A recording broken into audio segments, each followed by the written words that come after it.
Kot se za prava športnika spodobi, najprej športni pozdrav, športna oprema in stekla sva proti golu.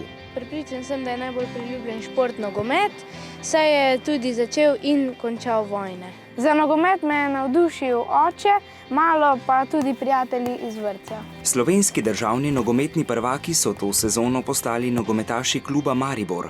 Jutri pa je veliki finale Lige prvakov med madridskim Realom in Juventusom. Finale Lige prvakov bo dobil Juventus, ker bo cela ekipa imela nekaj več motivacije zaradi Buffona. 39-letnega vratarja, ki bo v svoji predzadnji sezoni, če bo zmagal Juventus, postal najstarejši zmagovalec Lige prvakov.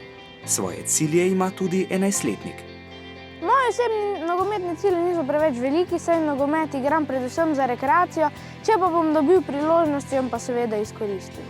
Po nogometu sva se preselila na košarkarsko igrišče. Letos so državni prvaki košarkarji Uniona Olimpije. Oskar pa spremlja tudi naše košarkarje v tujini. Gorana Dragića, Luka Dončića tudi malo spremlja. Oba bosta letos jeseni nastopila na Evropskem prvenstvu.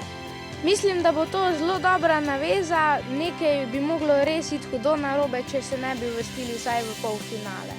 Odlični pa so tudi naši odbojkarji, ki so se uvrstili na svetovno prvenstvo v odbojki.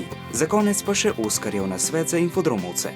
Glede športa jim svetujem, naj se odločijo vsaj za en šport in da če s tistim športom niso zadovoljni, naj poskušajo najti šport, ki jim je najljubši in pri vsakem in za vsak padec naj si zapomnijo, da imeli 2 vzpona in naj nikoli ne odnehajo.